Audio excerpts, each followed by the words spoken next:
y a un côté convivial, il y a un côté... alors, pas familial, attention. Moi, je suis pas du genre à dire, venez, on est une famille. Moi, une famille, j'en ai une, ça va, ça me suffit largement.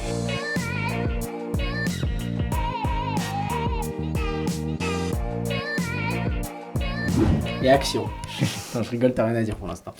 D'abord, il faut que je nous présente. Hein. Donc, bonjour à tous, bienvenue sur Parole d'Expert. Parole d'Expert, c'est un podcast vidéo, si on peut appeler ça comme ça, réalisé par l'agence YB, agence de production audiovisuelle spécialisée marque employeur. Et le but, c'est de faire intervenir des personnes que vous avez l'habitude de voir plutôt écrire, voilà, on va le dire comme ça, sur LinkedIn, qui sont assez suivies, mais qu'on ne voit pas assez en vidéo. Et ces personnes gravitent autour des sujets qui nous intéressent, à savoir la marque employeur d'une façon générale, et ça peut concerner le recrutement, l'engagement des collaborateurs, la communication RH, tous ces sujets qui nous intéressent. Et aujourd'hui, moi je suis très content de recevoir Hélène Lee. Donc bonjour Hélène. Bonjour Yannick. Comme si on s'était pas dit bonjour 20 fois avant et que ça faisait pas 25 minutes qu'on était en train de discuter. Pas du tout, je vois pas de quoi tu parles. Voilà. Hélène, comme je disais, on va essayer de voir plein de choses aujourd'hui, plein de sujets qui nous intéressent, qui vont intéresser, je pense, nos audiences respectives. Donc ce que j'aimerais en particulier, d'abord merci beaucoup d'avoir accepté de venir sur notre tout nouveau podcast. Ce que j'aimerais d'abord, c'est que tu te présentes, parce que comme je disais, moi j'ai appris à te connaître au fur et à mesure qu'on s'est vu pour préparer ce podcast, et j'ai trouvé ton parcours génial. Donc voilà, est-ce que déjà tu peux te présenter, parler un petit peu de ton parcours, et puis derrière de ce que tu as fait, de ce que tu fais aujourd'hui. Alors moi je m'appelle Hélène, j'ai été recruteuse IT pendant 9 ans. J'ai travaillé à peu près 2 ans en cabinet et le reste en ESN. Alors dans des ESN différentes, j'ai pas été dans une seule ESN, j'ai travaillé dans 5 ou 6 ESN différentes, de tailles très différentes aussi. Toute petite ESN où on était une vingtaine, une trentaine de collaborateurs, jusqu'à la dernière où on était très nombreux, une très grosse ESN. Donc des problématiques assez différentes, mais dans chaque ESN, mon rôle était le même, j'étais recruteuse tech. Donc moi j'ai recruté des profils IT, tout type de profils IT, beaucoup de devs, beaucoup de lead devs sur toutes les technos, beaucoup de profils aussi dans l'infra, le serveur, le système, le cloud, etc. Et puis la dernière année, un peu de data et de cybersécurité. Oui, d'ailleurs, on dit là-dessus, mais la cyber en ce moment, moi je vois beaucoup d'offres là-dessus. Ça explose. Ouais. Et c'est logique, hein, c'est un enjeu tellement important pour les entreprises, et encore plus avec l'arrivée massive de l'IA, etc. C'est des vrais sujets, et on est très en retard. Ah ouais ? C'est très compliqué, on est très en retard. Quand parce tu dis que très en retard, c'est quoi ? En France ou... En France. C'est vrai ? Bien sûr. On est très en retard en France, dans le sens où on a mis en place des formations vraiment spécialisées à la cybersécurité très tard. Donc on n'a pas forcément énormément de gens qui sont très formés sur le sujet, plutôt des gens côté infra qui sont formés au fur et à mesure et qui géraient ces sujets-là, et c'est encore le cas dans énormément d'entreprises aujourd'hui, hein, où la sécurité vraiment n'est pas gérée par des spécialistes de la sécurité informatique, mais plutôt par des gens qui vont sécuriser des systèmes, des réseaux, des bases de données, par exemple. Ok, donc sur tous ces profils, et puis un petit peu cybersécurité. Ouais. Donc tu as recruté tout ça pendant, tu m'as dit, 9 ans ? 9 ans. Waouh. Ok. T'as vu des problématiques différentes et communes selon le type de SN dans lequel tu étais ? Oui, alors, les problématiques différentes, c'est que tu n'as pas les mêmes problématiques selon la taille de l'entreprise dans laquelle tu es. Ouais, c'est ma question. Forcément. Ouais. Sur une petite entreprise, il y a un côté convivial, il y a un côté... alors, pas familial, attention. Moi, je ne suis pas du genre à dire, venez, on est une famille. Moi, une famille, j'en ai une, ça va, ça me suffit largement. Et puis surtout, une parenthèse, j'ai fait un post là-dessus, qui t'a fait marrer d'ailleurs, il y a un jour ou deux, où vraiment, en général, quand une boîte, on est déjà sur le volet marque employeur, c'est pas grave, mais affiche le côté, on est hyper friendly, on est une famille, c'est souvent le genre de boîte qu'il faut fuir. Hein. Ah, mais pour plein de gens, c'est vraiment un signal hyper négatif, donc arrêtez de mettre ça. C'est un red flag, quoi, le truc, on a une ambiance super familiale. Non, c'est bon, faut arrêter ça. Et puis, t'as des fois des entreprises où il y a 2500 personnes et où te disent, on est une famille. Ouais, grave. Très, très grande famille. Hein. Ouais, c'est vrai. Bon, en fait, c'est par secteur, par manager, en fait. T'as un manager qui encadre un peu la petite famille, quoi. Mais... Ouais, bon, enfin, non, pour moi, l'entreprise, c'est pas une famille, quoi. Ouais, et en tout cas, Si on veut que ce soit une famille, c'est pas à l'entreprise de le dire, c'est à la limite au collaborateur de dire ici je me sens tellement bien que je suis chez moi ou que, enfin voilà, j'ai l'impression d'être dans une famille. Là, à la limite, ça pourrait marcher. Mais de dire aux gens rejoins notre famille ou on est une famille, c'est un peu cringe, quoi. Tu vois, moi ça me met un peu mal à l'aise, quoi. Et du coup, tu disais pour les petites structures, par contre, ça, on peut quand même un petit peu plus le retrouver. Oui, parce que pour le coup, il y a cette notion un peu de proximité. On se connaît tous, on se connaît les uns les autres, on connaît bien nos clients aussi. Tu vois, il y a quelque chose de proximité que tu vas pas retrouver dans les grands groupes. Quand une ESN de 50 personnes te vend un suivi personnalisé, etc., tu peux y croire. Quand tu es dans une entreprise où il commence à y avoir 2000 ou 3000 personnes et qu'on te vend un suivi ultra personnalisé alors que ton manager, ton commercial suit 100 ou 150 personnes sur l'année, non, tu peux pas vendre ça.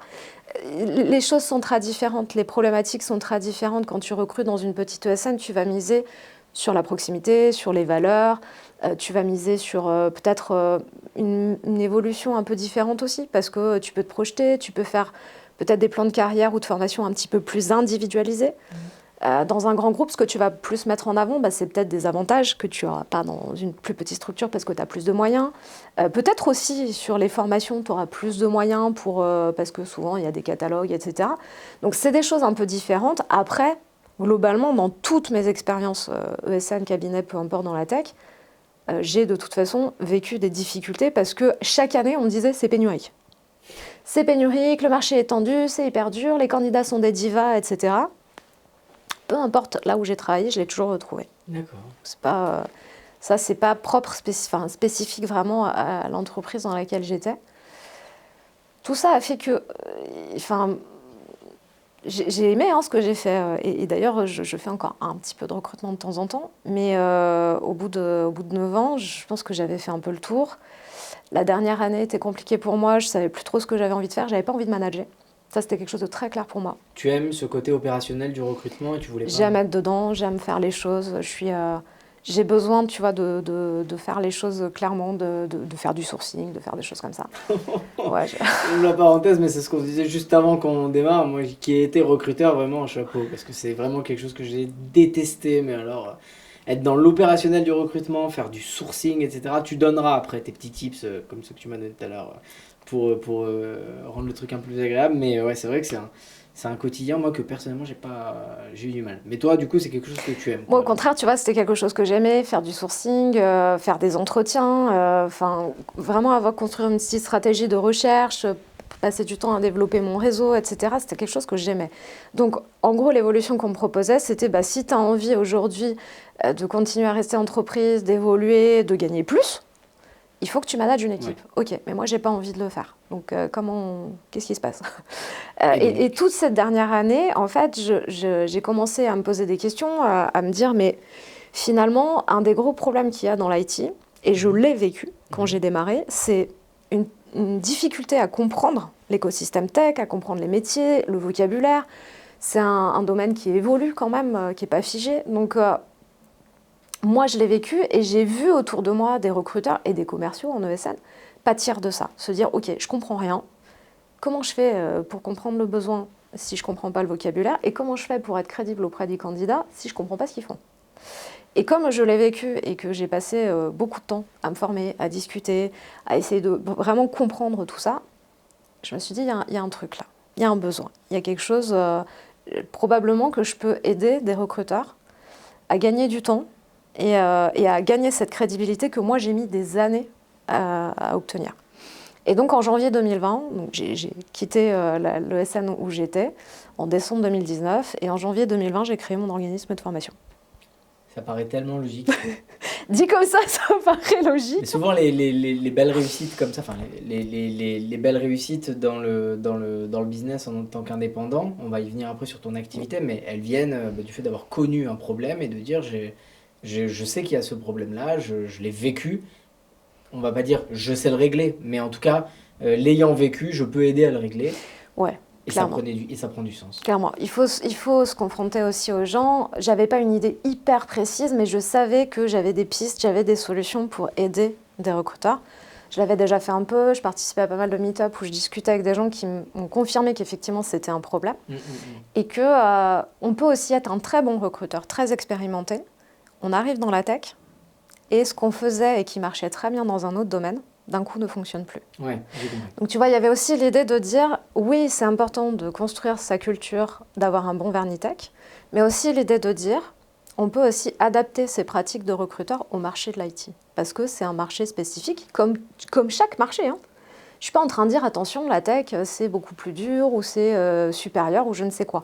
Simplement, je pense qu'à chaque marché dans lequel on recrute, il y a des spécificités, il y a des canaux où tu vas chercher tes candidats, il y a une culture, il y a un vocabulaire que tu dois t'approprier, et c'est particulièrement vrai dans la tech. Ah oui, non, mais c'est un recruteur tech et un recruteur, je dis une bêtise, audit expertise comptable, c'est deux métiers différents. Ils ont juste écrit recruteur à côté, donc on pourrait croire, mais c'est deux métiers qui n'ont rien à voir. Comme tu as dit, on va pas chercher sur les mêmes réseaux, on va pas chercher le même type de candidat, on ne s'intéresse pas au même domaine. Et justement, c'est ça que le point sur lequel je voulais rebondir. D'abord, donc tu m'as dit en janvier 2020, ouais. Tu lances ton activité de recruteuse indépendante spécialisée IT. Ouais. Avant d'aller sur finalement ce qui fait ta force, tu en as déjà un petit peu parlé, mais aujourd'hui, depuis janvier 2020, alors parle-nous un petit peu de ton spectre de clientèle. Ouais. J'imagine qu'il n'y a pas... Enfin, je ne vais pas faire j'imagine, on a préparé le texte avant, on le sait. On le sait, il n'y a pas que les ESN. Dis-nous un petit peu quel type de clients tu accompagnes et voir s'il y a des gens qui peuvent se reconnaître dans ton spectre de clients. Alors, clairement, comme je venais de l'ESN, naturellement, spontanément, mes premiers clients... C'était ton chemin de moindre souffrance. C'était des ESN. Parce qu'en plus, j'avais ce côté, mais j'en viens, donc je comprends ce qui se passe, etc. Donc, premier client, et ça reste aujourd'hui une grosse partie de mes clients, ce sont des ESN. ESN, plutôt de petite taille ou taille moyenne, je ne travaille pas avec des grosses ESN. Ouais. Peut-être un traumatisme, je ne sais pas, j'en sais rien. Mais peut-être aussi que, comme tu disais, la petite ESN, toi, tu es plus à l'aise avec sur le côté valeur, famille. C'est vrai, tu as raison de le souligner. Je pense que je travaille avec des petites ou des moyennes ESN parce que je suis plus alignée, mais aussi parce que je suis persuadée que c'est là que je peux agir. Dans des très grosses ESN, dans des très gros groupes, d'ailleurs, on peut l'élargir comme ça, c'est plus dur d'agir à différents niveaux parce que le recrutement, c'est pas juste les recruteurs. C'est aussi convaincre des managers, une direction, une stratégie. Tout le monde doit être impliqué. Forcément, si tu as un millefeuille et que c'est gigantesque, c'est beaucoup plus dur. Donc je pense que le fait aussi de pouvoir agir un peu plus, tu vois, à la source, enfin, dans des petites équipes de recrutement, voire des recruteurs solo, dans une petite ESN, tu n'as souvent qu'un seul recruteur. Il n'y a pas une armée de recruteurs dans la boîte. Donc, et pour rester là-dessus, Hélène, je t'avais dit, on va faire des digressions. Pas de souci. Mais tu es partie de l'ESN qui était assez importante parce que justement tu voulais pas manager. Est-ce que tu n'as pas cette sensation aujourd'hui quand tu vas des petites ESN, finalement de manager un petit peu des équipes de recrutement? Et est-ce que ça te plaît? C'est rigolo, c'est une bonne question. Pour moi, c'est pas tout à fait du management. J'aime bien utiliser le mot accompagnement. Après, je pense que tout dépend de ce qu'on met derrière le management. Tu vois, manager, ça veut dire quoi? Est-ce que c'est accompagner les gens pour essayer de donner le meilleur d'eux-mêmes, les tirer vers le haut, leur proposer des solutions quand ils sont bloqués? Je sais pas. Moi, j'ai eu beaucoup de managers plutôt... KPI. Ouais, très KPI, tu vois, qui en tout cas me donnait cette impression-là, d'être fliqué dans mon activité. Je comprends. Donc, disons que depuis que je fais de la formation, j'ai plutôt cette logique d'accompagner les gens. Certains parfois vont parler de coaching, qui est un mot pour moi très balisé, donc j'ai pas envie d'utiliser ce terme parce que c'est un terme quand même très précis, et je suis pas coach. Par contre, oui, tu accompagnes les gens, tu les accompagnes, tu les fais partir en général d'un point A, tu les accompagnes pour aller vers un point B, parfois en chemin il s'est passé des choses, et ça c'est intéressant. Mais c'est pas, tu vois, c'est pas le management comme moi je l'imaginais en tout cas quand j'étais salariée. C'est principalement pour ça, je pense que je m'adresse à des ESN plutôt petites, moyennes. Ouais. Après, si on regarde pour les clients, j'ai pas mal de cabinets de recrutement spécialisés dans l'IT. Ok. Souvent, soit qui font que de l'IT, soit qui ont une division dédiée à l'IT. où là, je vais accompagner des recruteurs et des consultants, donc ils ont ce côté commercial. Ouais. Et c'est important aussi de comprendre ses clients, leurs besoins, les challenger, etc. Je peux avoir des recruteurs indépendants aussi, qui étaient dans l'IT avant, en ESN, en cabinet, et qui décident vraiment de se spécialiser dans l'IT et qui ont besoin parfois de renforcer leurs connaissances, de se rassurer, d'avoir les bonnes ressources, etc., vérifier qu'ils ont les bonnes pratiques. Des personnes qui ont pris un petit peu le même chemin que toi. Exactement. Et qui, eux, font vraiment du recrutement indépendant. Et puis après, ça dépend, parce qu'aujourd'hui, globalement, n'importe qui peut recruter des profils tech. Ce que j'allais te dire. Donc, éditeur de logiciels, ça peut être... ou même la DSI d'un groupe. Exactement, DSI d'un groupe, ça peut être des petites startups qui sont, qui ont besoin de recruter des profils tech aussi et qui n'ont pas forcément une grosse formation, une grosse sensibilisation au recrutement. Donc, parfois, ce n'est pas des recruteurs. Parfois, ce n'est pas des recruteurs que je forme. Parfois, c'est des dirigeants, des managers. Ou alors, ça peut arriver aussi que dans certaines entreprises, j'accompagne des responsables de formation qui ont besoin de construire des plans de formation pour leurs équipes. Et s'ils ne comprennent pas la tech, c'est compliqué. Ça peut être des responsables de com, tu vois, ouais, bien sûr, pour les aider à communiquer et à choisir le bon vocabulaire, à parler aussi des problématiques qui concernent leurs candidats potentiels. Hyper intéressant. Et avec le même besoin que les recruteurs de se sentir crédibles. D'être légitime. C'est intéressant là, ce que tu es en train de... Ça, tu vois, on n'en avait pas parlé, mais alors ça, c'est dingue. Parce que là, on est immédiatement sur le volet comme RH et marque employeur. C'est-à-dire que tu aides, par exemple, un community manager, admettons, ou un service communication, à adopter la bonne terminologie pour attirer des candidats. Oui. Hyper intéressant. À avoir aussi ce vernis tech et à réfléchir, on parle beaucoup dans la com de persona, etc., mais à réfléchir effectivement comment je vais m'adresser. Si j'ai besoin de recruter des profils IT dans mes contenus, dans ce que je vais diffuser, dans tout ça, comment on va être sûr qu'on s'adresse bien à eux, qu'on ne fait pas de confusion, tu vois, les fameuses confusions sur certaines technos, qu'on n'est pas, pareil, qu'on n'a pas ce malaise. Tu vois, on parlait de famille tout à l'heure, il y a du vocabulaire qui repousse clairement les techs. Alors, attends, parce que là, on est en train de brûler une étape, et ça, je sais que c'est un point qui est hyper intéressant pour beaucoup de monde, là. Enfin, on entre dans la grotte, là. Aujourd'hui, justement, on va venir, donc, tu l'as déjà bien évoqué, aujourd'hui, je pense, pour moi, et ceux qui regardent cette vidéo, ta force, toi, c'est vraiment ça. C'est de dire, j'aide les recruteurs, recruteuses, à attirer des profils, enfin à aller chercher des profils IT, parce que tu es capable de dire à des recruteurs ou recruteuses, en tout cas d'expliquer les différentes typologies de candidatures et de profils qu'il peut y avoir. Donc aujourd'hui, tu es capable à la fois d'accompagner, je sais pas moi, une ESN spécialisée BI, une ESN spécialisée data, que les profils soient spécialisés Microsoft, Java, peu importe. Aujourd'hui, moi j'ai vraiment beaucoup travaillé ma culture technique. J'ai même un temps envisagé de venir faire du dev. Mais non. Si. Ça doit être sympa en plus comme milieu, ça. Mais enfin, tu vois, pourquoi pas en fait. Et moi j'en connais des recruteurs qui ont basculé côté dev et à l'inverse des devs qui ont basculé côté recrutement. Donc c'est pas, pour moi c'est pour eux, hein, c'est pas du tout délirant.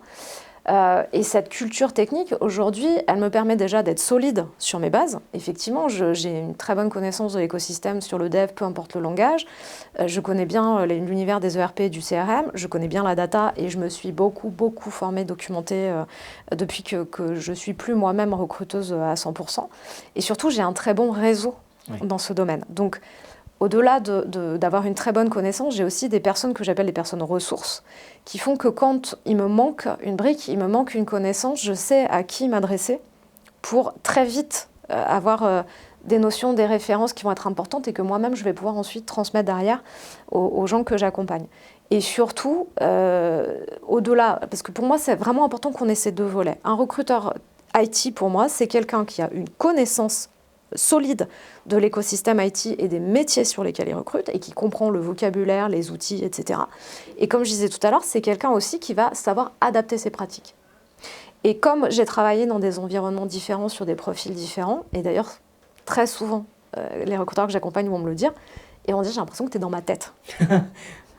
Parce que ce que je vis, ce que je rencontre, les problématiques que je vis, mais en fait, tu les connais, tu les as vécues, Et ça apporte aussi de la crédibilité, tu vois, de pouvoir dire à des gens, je comprends ce que tu vis, je comprends pourquoi c'est dur pour toi, je comprends peut-être pourquoi des fois tu te sens nul aussi, parce que moi je l'ai vécu aussi, parfois des moments de me dire, waouh, j'y arrive pas, c'est trop dur pour moi, comment je peux faire? Et de leur dire, voilà, ok, baisse pas les bras, je vais t'accompagner, je vais te donner des pistes, et ça ira mieux. Et pour moi, c'est important d'avoir ça.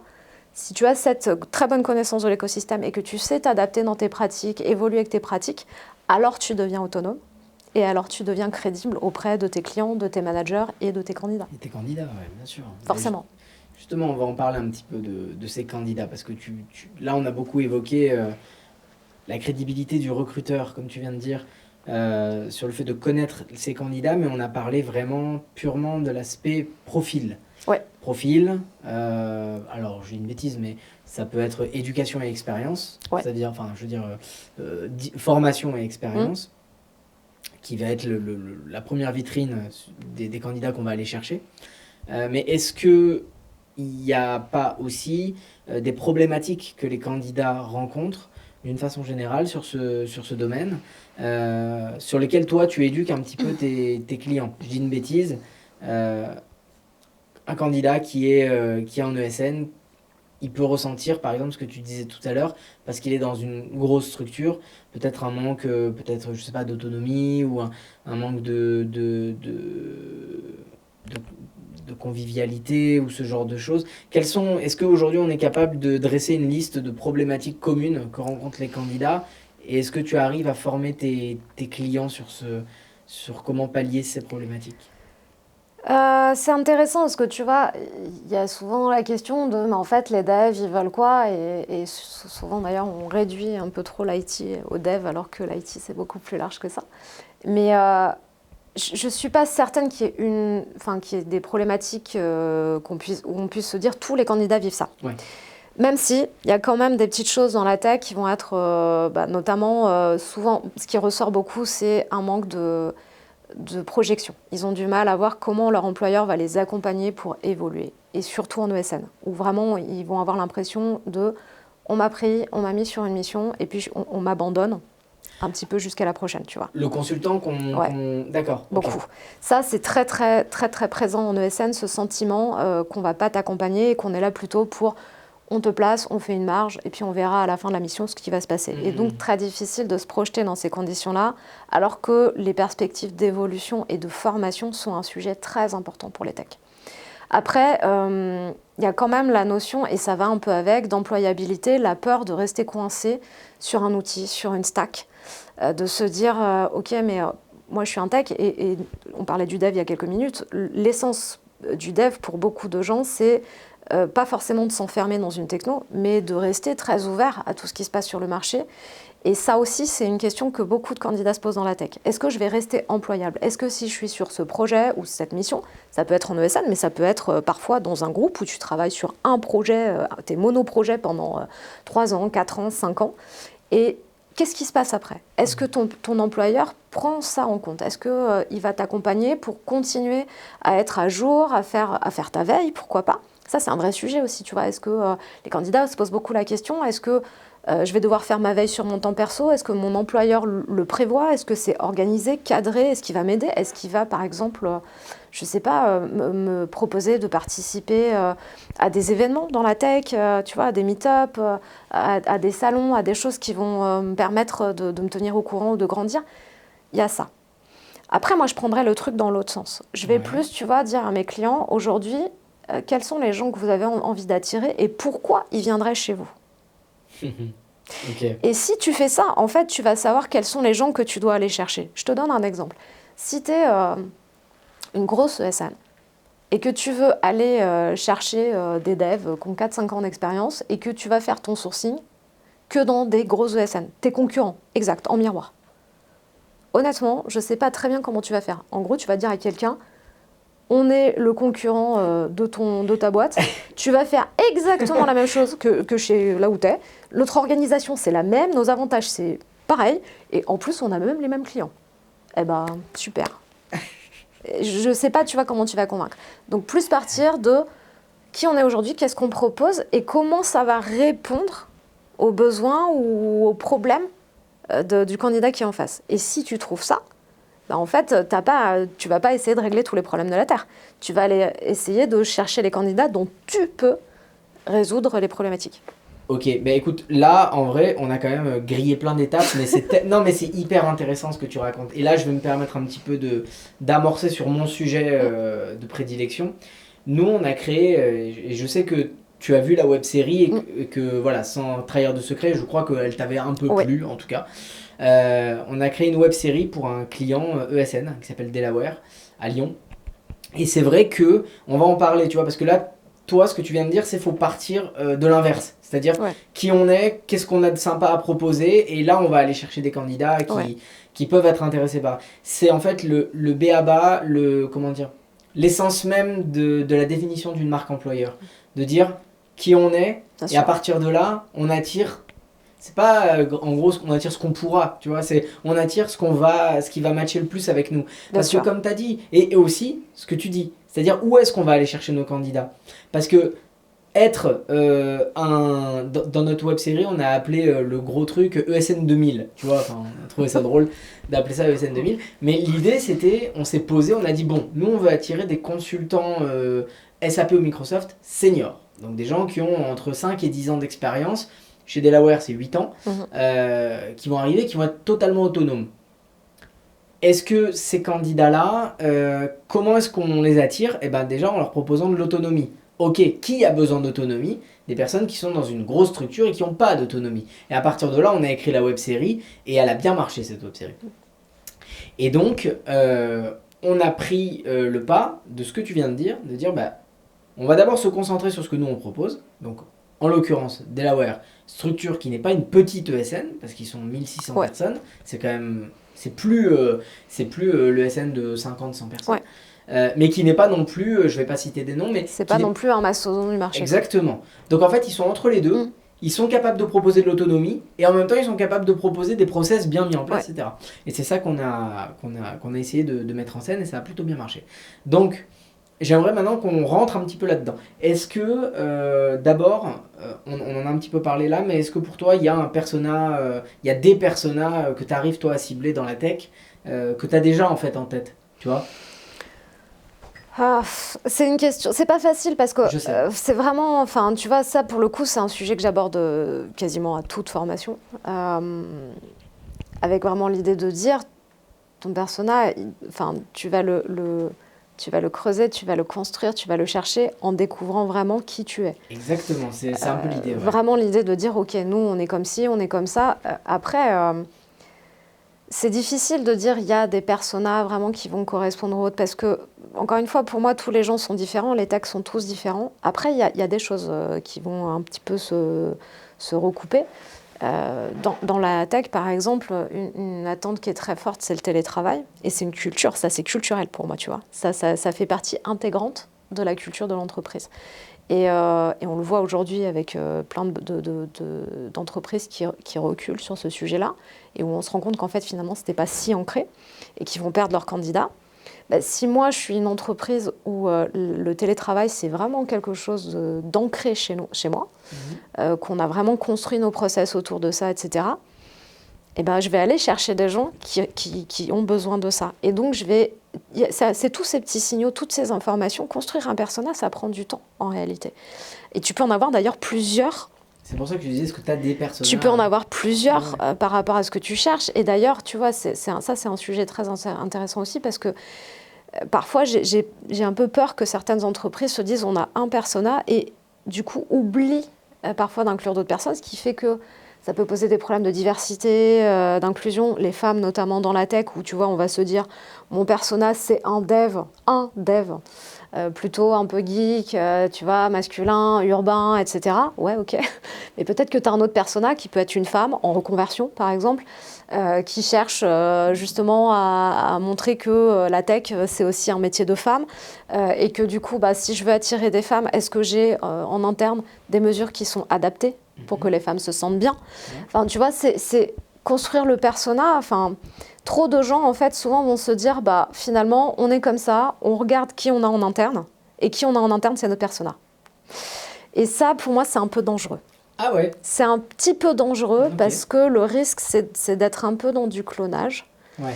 et d'être peut-être trop dans tu vois, je sais pas comment dire, mais on fait un peu la différence, tu sais, entre culture fit et culture ad, avec l'idée de se dire, le culture fit, on va vraiment rassembler autour de nous des gens qui nous ressemblent, alors que le culture ad serait plutôt l'idée de rassembler des gens qui nous complètent. Ok. Et le risque, je trouve, dans la tech, et je le vois notamment dans certaines ESN ou dans certaines startups, beaucoup, c'est l'idée de se dire, notre persona, c'est forcément des gens qu'on a déjà recrutés. Et donc, on va se baser sur qui on a chez nous, en termes de diplôme, de parcours, d'expérience, de centre d'intérêt éventuellement. Et on va chercher ça, et ça, c'est notre persona. Pour moi, ça, c'est un peu risqué. Je pense que constituer un persona, c'est aller plus loin que ça, c'est aller collecter plus d'informations, plus de données. Pour le coup, je pense que c'est vraiment quelque chose qui repose sur de la donnée, d'aller chercher de l'information auprès, évidemment, des collaborateurs, mais aussi, pourquoi pas, des candidats qu'on a refusés dans le processus ou qui ont refusé de nous rejoindre pour essayer de comprendre pourquoi. C'est surtout ça, ouais, pour moi. Tu vois, de se dire qu'est-ce qui s'est passé, etc. De regarder un peu aussi comment ça se passe chez des entreprises dans lesquelles on se reconnaît. Tu vois, de se dire, bah, eux, c'est plus un confrère qu'un concurrent. Parce qu'on a des choses très similaires et que, d'ailleurs, beaucoup de recruteurs le vivent, et moi, je l'ai vécu quand j'étais recruteuse. Parfois, tu es en concurrence, tu sais, quand tu as des candidats et ils sont dans des process, et quand tu leur dis, vous avez des pistes d'ailleurs, vous en êtes où dans vos recherches, et ils te citent presque toujours les mêmes. Et ça, c'est un signe. Ça, c'est un super signal. Tu vois, ça, c'est un signal. De te dire, tiens, cette boîte-là, elle revient toujours. Ils sont toujours en face de nous. Ah ouais, là, il y a de la data à aller chercher, justement. Exactement. Ouais. Donc, ne pas faire l'erreur de se dire, mon persona, c'est forcément les gens que j'ai déjà chez moi. Oui, mais alors, ce qui est embêtant, parce que... Enfin, pas embêtant, mais si tu dis, par exemple, c'est curieux parce que telle entreprise est souvent citée par les candidats comme potentiellement une concurrente, Ouais. ça veut dire que cette entreprise et moi, finalement, on propose un peu la même chose. Ouais. Ok. Alors à partir de là, c'est là où on va rentrer vraiment dans le dur. La marque Ouais. employeur dans tout ça.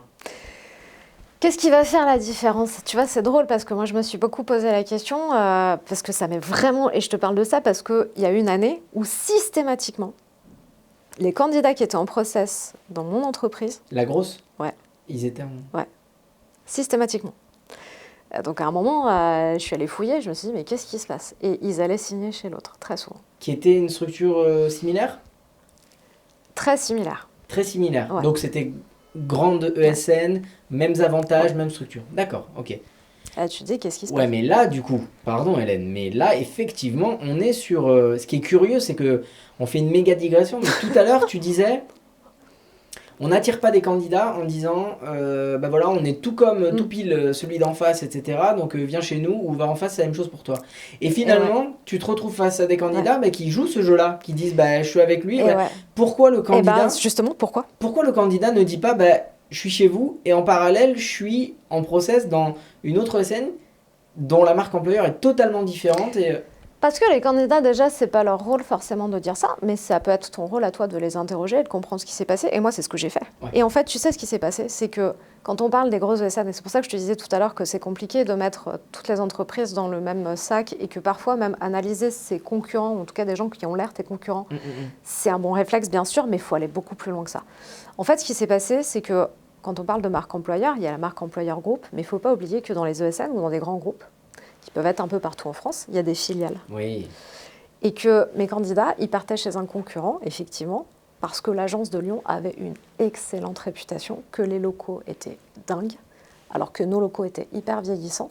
Et comme en plus, on avait pas mal de profils qu'on recrutait pour travailler sur place, dans notre centre de service, ça faisait la différence. Et tu vois, en fait, c'est là où je trouve le rôle du recruteur, c'est d'aller récolter ça. Parce que si je m'étais arrêtée à... Bon, bah finalement, on peut rien faire, on peut pas lutter, c'est foutu, ils font la même chose que nous, bah, comment on va se différencier? Bah, en fait, si, on peut se différencier sur d'autres choses autrement, mais si tu sais pas ça, si tu n'as pas creusé cette partie-là, de te dire, ok, qu'est-ce qu'ils vont chercher? Ils vont pas juste chercher le nom de la boîte, la taille de la boîte ou quoi. Je creuse, je récupère de l'info et je vois ça. Et je vois que ils sont bien situés, ils ont des super locaux. Bon, bah, moi, je ne vais pas pouvoir tabler sur ça, il va falloir que je trouve autre chose. Ils partent parce que le manager de cette BU-là, enfin de cette BU lyonnaise, avait super bonne réputation. Est-ce que moi, je peux peut-être mettre quelqu'un en avant? Peut-être que j'ai pas fait assez ça, tu vois, dans mes annonces ou dans mes entretiens, ou peut-être que j'ai pas assez impliqué les managers en question, le responsable du centre de service ou autre. Donc peut-être je peux creuser de ce côté-là. Et oui, en fait, si tu creuses ces infos-là, ben là, tu vas commencer à te dire, OK, je vais me différencier autrement. Et finalement, peut-être que mes candidats, il va falloir que je mette en avant des choses un peu différentes chez nous. OK, nos locaux, ils sont pas top. Moi, je vais dire un truc. Je leur disais même parfois dans mes messages d'approche, venez travailler dans l'immeuble le plus moche de Lyon. Sympa, ça donne envie. Tu sais que ça marche. Ouais, ça a marché. Et en plus, c'était vrai. C'est-à-dire que moi, j'ai bossé dans un immeuble qui, 2 fois de suite, a été dans le classement des immeubles les plus moches de Lyon. Ça les faisait rire. Mais en interne, c'était chouette. En interne, on avait fait beaucoup d'efforts. Et justement, je leur disais, ou alors ne vous fiez pas aux apparences extérieures, tu vois. Voilà, là déjà c'est mieux de dire attention. Mais tu sais, le côté venez travailler dans l'immeuble le plus moche de Lyon, ça faisait rire les gens, ça les faisait rebondir. Et ça me permettait, moi, derrière, de dire, bon, on s'arrête pas à la façade, il se passe des trucs sympas. Ce que je dis, ouais, c'est un et tu vois, ça permet derrière d'aller sur de l'image. À l'époque, je faisais pas beaucoup de vidéos et dans ma boîte non plus, mais par exemple, on mettait de la photo pour dire voilà, on a transformé la salle de pause, on a mis des plantes, on a fait un truc un peu sympa. On peut pas tout transformer, mais on peut quand même rendre le lieu un peu sympa. Et si vous venez bosser chez nous, on sera attentif à ça. Mais ce que tu viens de dire, donc maintenant on va rentrer directement dans le volet vidéo, hein, puisque d'abord tu viens d'en parler, donc tu me tends la perche. Mais en plus de ça, ça me fait poser beaucoup de questions. Tu vois, on prend une très grosse structure qui aurait des bureaux un peu partout. C'est terrible parce que une grande structure va travailler une marque employeur avec des valeurs, avec des trucs, des machins. Qui vont peut-être repousser le candidat, de dire oh là là, c'est une usine à gaz, je ne veux pas y rentrer. Tandis que si les grosses structures prenaient la peine de dire notre marque employeur, c'est ce que nos collaborateurs vivent au quotidien, et donc on va faire une communication RH, même si ça demande plus de budget, mais une communication RH adaptée par ville, mais là ça fonctionnerait beaucoup mieux, quoi. Enfin, j'imagine. Et j'en suis absolument persuadée. Et d'ailleurs, moi j'ai des recruteurs qui sont un peu partout en France. Parfois j'accompagne des ESN où j'ai une partie de l'équipe qui est à Nantes, une partie à Bordeaux, une partie à Lyon et une partie à Paris. Et on le voit très bien, dès les premiers échanges, ils n'ont pas les mêmes problématiques.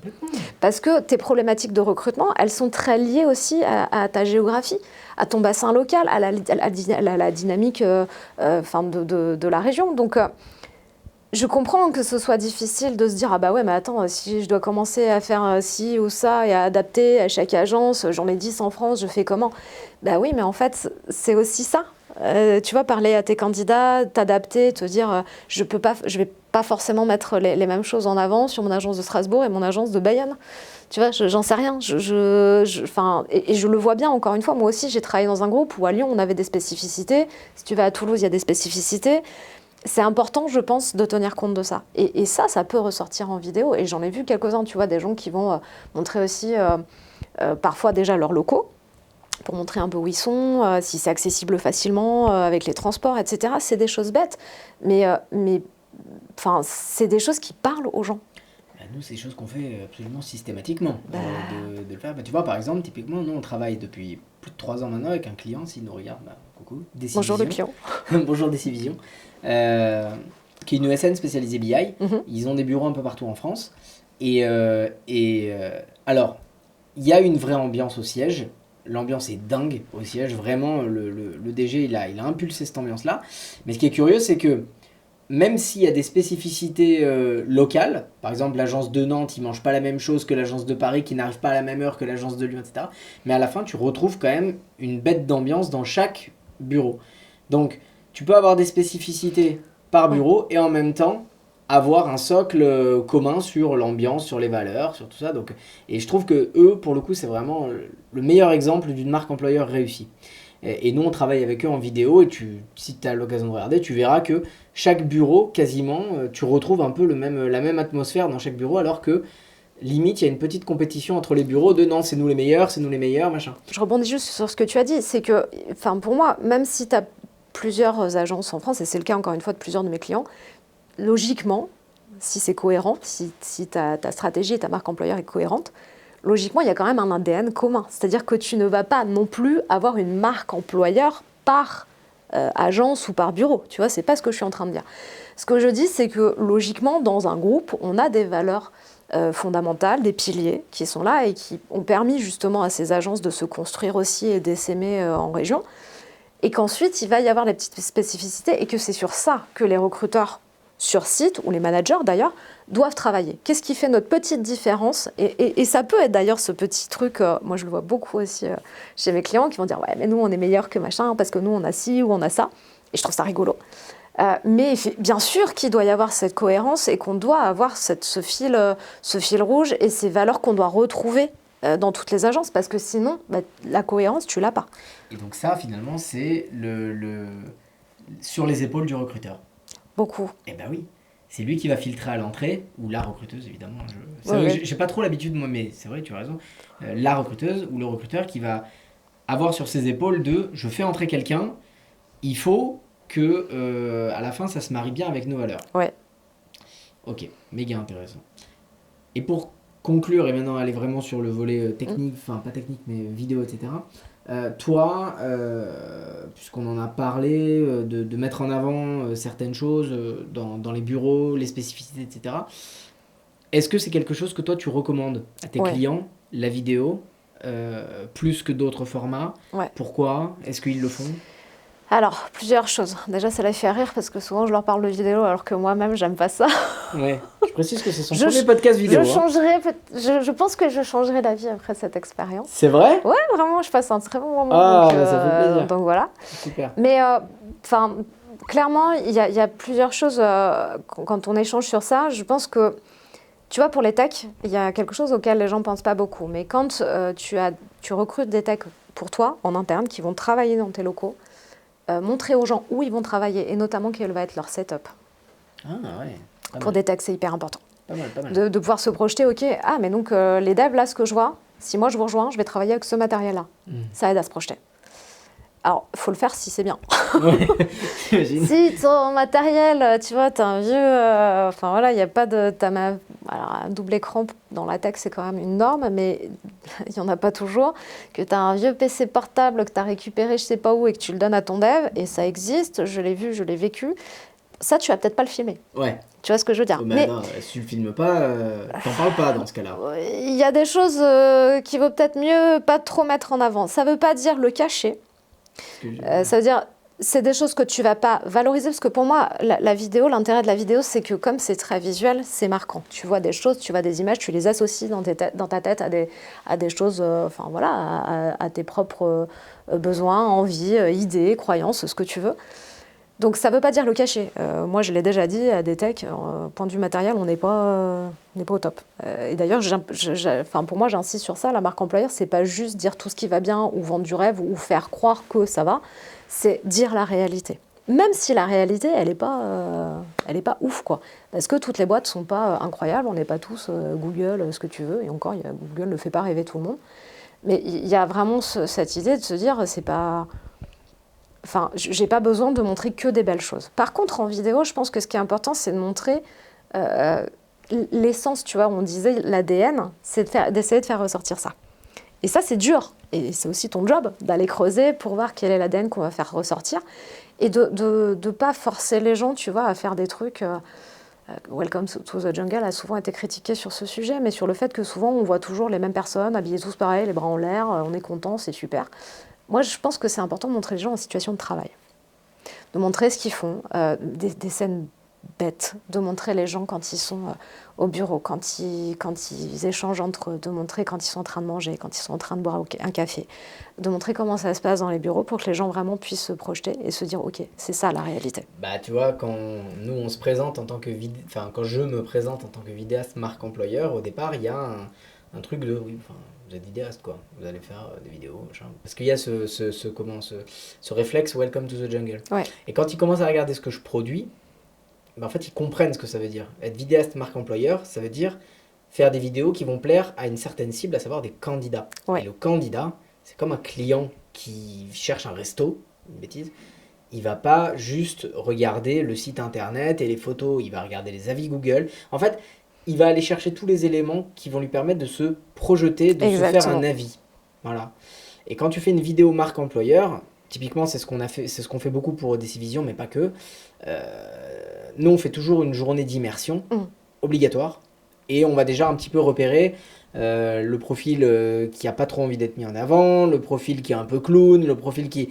Voilà, et puis on va essayer de regarder comment tout ça se met en scène dans le quotidien pour se dire quand on va venir, cette scène-là que je viens de voir, là, qui m'a bien fait marrer parce que l'autre, il est en train de bosser, il y en a un qui a pris une balle et qui lui a jeté dans la tête, et ben ça va faire marrer un certain type de candidat. Et ce certain type de candidat, je suis sûr que s'il voit la vidéo et qu'il vient en entretien, c'est quelqu'un qui va rester pendant un petit moment. Parce qu'il aura vu les dessous, les coulisses de comment ça se passe dans le quotidien. Et c'est ce que nous on fait. On met vraiment en scène, justement non, on évite de mettre en scène les gens. Exactement. On vient comme une petite souris et on filme toute la journée, puis à la fin on essaie de faire un... C'est ça, le côté immersion, le côté ce que j'ai vu dans la vidéo retranscrit la réalité. C'est pour ça, tu vois, je te disais, il y a peut-être des choses que tu n'as pas forcément envie de montrer, mais parce que tu n'en es pas fier. Et ça ne doit pas être un problème. Et pourquoi pas, tu peux même en rire. Si c'est dans ta culture, c'est dans ton ADN et que tu sais que c'est un sujet que tu veux régler, pourquoi pas? Oui. Tu vois, pour moi, je pense qu'il y a plein de sujets qu'on peut vraiment aborder dans la vidéo de manière, pourquoi pas décalée, etc. Enfin, tu peux faire passer des choses qui sont beaucoup plus dures à faire passer qu'à l'écrit simple, dans une annonce ou autre, ou même avec des photos qui sont parfois un peu figées et qui ne retranscrivent pas exactement la réalité ou l'ambiance. Donc, le conseil, c'est vraiment de dire, essayez pas de faire un truc... Trouvez votre ADN et trouvez les personnes qui vont vous aider aussi à ça, tu vois, tu parlais d'immersion, etc., de gens qui vont vraiment essayer de comprendre qui vous êtes et pas de vous faire un copier-coller de ce qu'un tel ou un tel a fait, même si c'est un concurrent et qu'on se dit « Ah bah, c'est quand même pas mal ce qu'ils ont fait, on aimerait faire pareil ». Ouais, mais faites... pas eux. Exactement, vous n'êtes pas eux. Faites un truc qui vous ressemble à vous. Définissez aussi quelles sont les limites, les choses que vous avez envie de mettre en avant, dont vous avez envie de parler. Tu disais tout à l'heure, des fois, il y a des gens qui ne sont pas à l'aise. Il ne s'agit pas de les forcer, tu vois, c'est vraiment d'être dans quelque chose où ça doit être un bon moment, ça doit être quelque chose aussi où les gens, quand ils le regardent dans la boîte, ils sont fiers de ce qu'ils ont passé. Bah voilà, écoute, c'est bien parce que tu m'as tout, tu vois, t'es dans ma tête. Non mais c'est vrai, pour nous c'est le KPI numéro 1 en fait. On veut pas quand on fait des vidéos, on veut pas que ce soit... on a eu plus de 100% de candidatures parce que d'abord, qu'est-ce que c'est les candidatures que tu as eues finalement? Est-ce qu'elles étaient ciblées? Est-ce que ça correspondait, ça matchait? On peut faire du buzz, hein, mais c'est pas le but. Ce qu'on veut, nous, c'est que les vidéos, elles plaisent en interne. Parce que si elles plaisent en interne, on est sûr d'une chose, c'est que les collaborateurs, ils vont les partager. Exactement. Ils vont être fiers, ils vont partager et ils vont attirer. Alors, tout à l'heure, tu disais, l'idée, c'est pas de recruter exactement ceux qu'on a en interne, etc. Et je suis d'accord avec ça. Pas de se calquer sur ce qu'on a déjà pour créer notre persona. Mais par contre, potentiellement de se servir du réseau de nos collaborateurs qui ont dans leur réseau des personnes qui peuvent aussi potentiellement fitter, matcher avec notre culture entreprise. Et ben ces personnes-là, si eux ils sont satisfaits de la vidéo et qu'ils la partagent, potentiellement ils vont pouvoir attirer. C'est ça cool. fait un effet boule de neige. Et ben on est sur la même longueur d'onde. Mais je pense qu'on va s'arrêter là, même si quand on a coupé, parce qu'on ne peut pas durer très longtemps. Je cache pas un secret, t'as dit déjà, donc c'est passé vite. Bon, t'as quand même bien apprécié cette expérience quand même. Super moment. Ouais, c'est vrai. Ouais. Ça t'a désacralisé le côté vidéo que t'avais peut-être pas fait encore. Bon, je te dis pas que je vais faire ça tout le temps. Mais oui, c'était une bonne expérience. Ça me fait plaisir, c'est une belle satisfaction pour moi. Merci beaucoup Hélène. Merci à toi. Et merci aux personnes qui vont regarder cette vidéo. Je suis sûr que vous serez nombreuses. Et à très bientôt dans Parole d'Expert.